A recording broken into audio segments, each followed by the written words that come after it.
We're pleased to welcome Robert Kagan, a seasoned developer of residential and commercial properties, including a key project in the Bayview Hunters Point neighborhood, 3800 3rd Street. Welcome. Thank you, Art. You know, we had Al Williams on, and I thank you for introducing me to him. And our viewers will be able to watch that streaming probably in the next week or two. It was a fascinating discussion with him.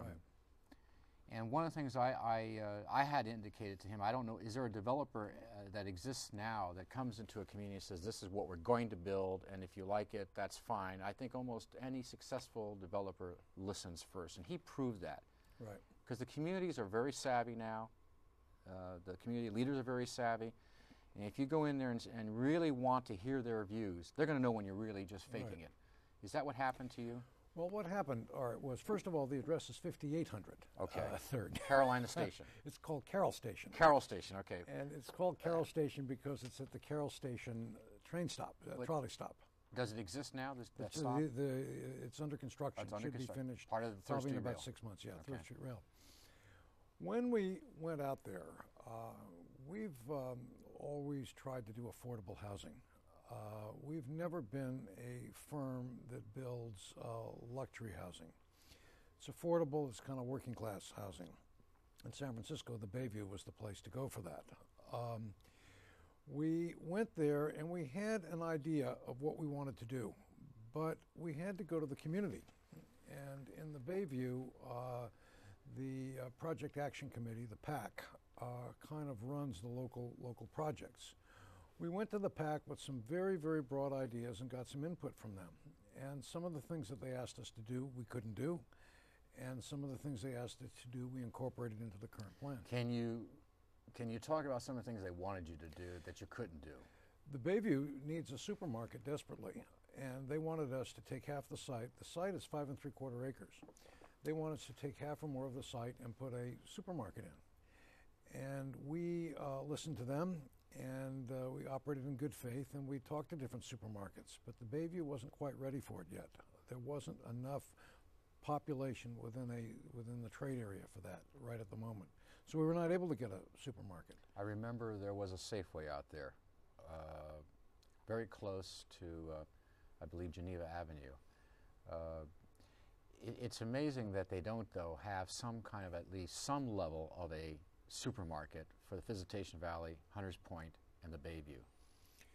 They have a supermarket on Williams, but it's a little bit antiquated. Bayview residents believe that it doesn't carry the kind of merchandise that they would like. They wanted a Safeway, they wanted an Albertsons, they wanted a Whole Foods.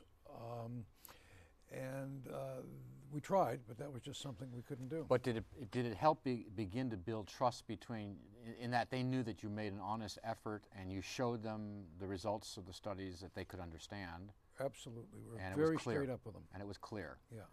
Okay, then in the evolution then of this building of consensus, which is really what this is all about, right. What was the next step?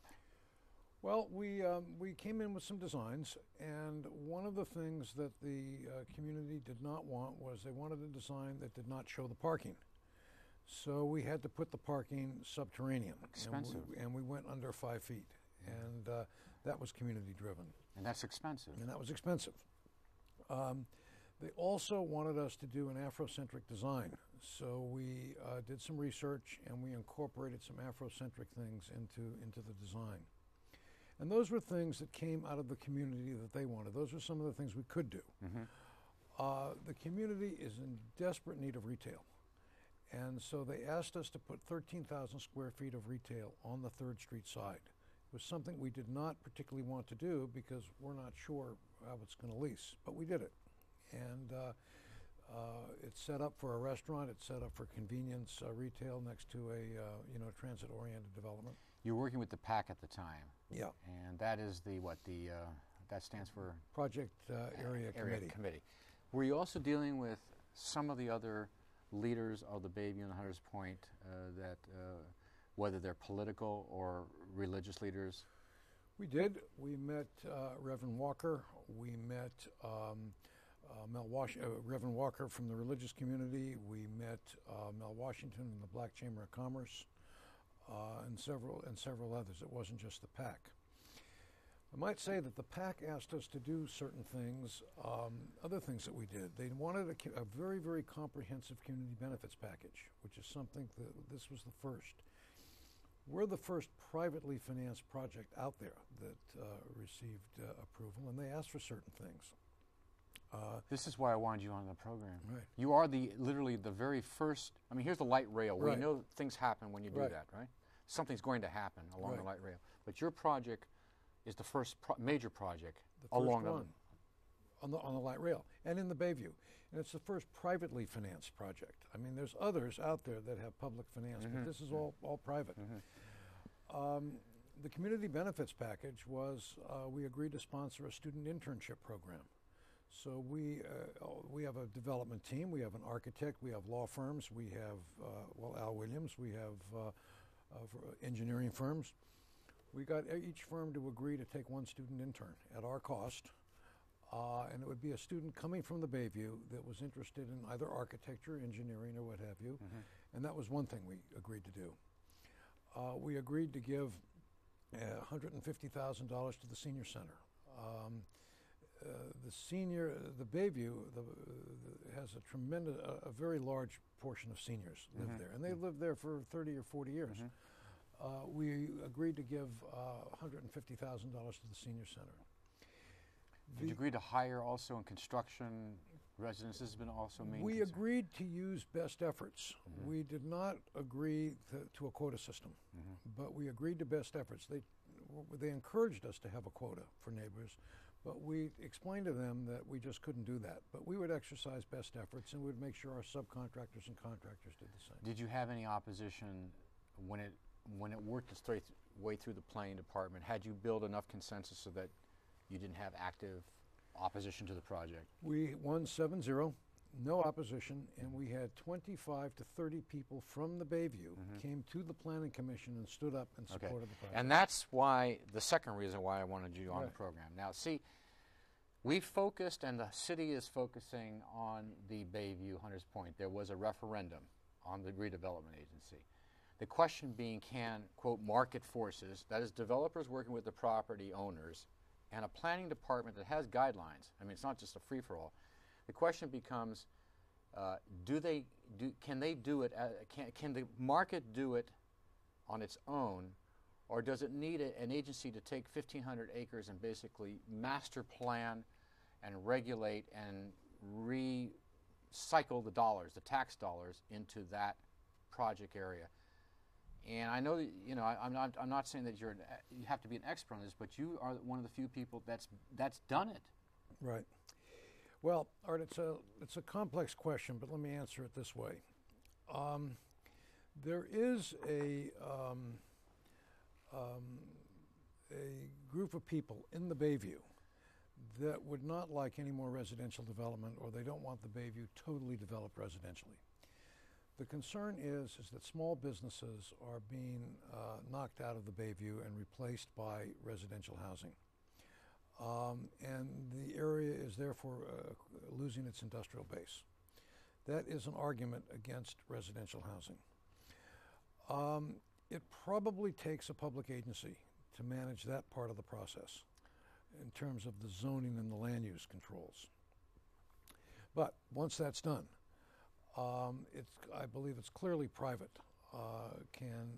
If you're willing to give away something, if you're willing to help the community, I believe the private forces can do that. But can a planning department do, and isn't the planning department's function to establish zoning, have the public hearings, do the environmental impact reports, and so on? That's Right. Mostly, that's the most likely route of major cities. Right. Redevelopment should be probably the last resort. Oh yes, I don't believe that you need. You either need a planning department or a redevelopment agency. I don't believe that you need public dollars coming in there to redevelop the area. Does it need? Is the infrastructure in such a state that it would require a redevelopment agency with regard to its taxing powers and so on, or can a planning department or the city government be able to handle whatever additional infrastructure is necessary? I mean, obviously the light rail's there now. I believe the planning department can handle it. I mean, we didn't get any tax incentives. We didn't get any special consideration. I believe private industry can do it if you go and you cooperate with the community and you understand some of the community needs. Lennar is out working working with the 49ers on one plan, and I believe they were working with. Were they working with you as well? Lennar's our partner. It is your partner on 5800 3rd Street. Okay. Now, sometimes large companies like that get demonized. I have had my direct relationship. I mean, tell me what Lennar brings to the table, what it brought for you, and you know, it's a huge company, many different companies built into one, really. #1 home builder in Florida and other functions. Right. What did they bring? Why did you want to have them as a partner for a local project that seems not quite that large? Right. Well, here's the reason. The project is a $150 million project. It is a large project. We are a relatively small to medium-sized development firm. We knew when we started that it was going to take at least $2 million to get the entitlements, to get through the public approval process, to hire the architects, hire the engineers, to do all of the stuff we had to do. And we needed a partner to help us with that, because that was totally risk money. If we didn't get what we needed, we would lose it. And we were willing to lose a little money, but we wanted somebody to share some of it. So they help with that. So they did that. But they are working with the redevelopment agency, aren't they? They're part of the plan that the mayor has stated for the master plan and the redevelopment plan. So in other words, they really were playing both sides. They were in the private equity market, or in your case, and yet they're able to work on a much larger scale at the same time. Well, what do you think is going to happen? Because the issue is not resolved. The referendum has been declared illegal, or it was not effectively presented to the voters. Yet, just as we're taping this week, there's been a huge demonstration in front of City Hall. The kind of consensus that's necessary for good development seems to be missing. And we've got only a minute, unfortunately. Where is this going to go? It doesn't seem like it's there yet. You're right, it's not there.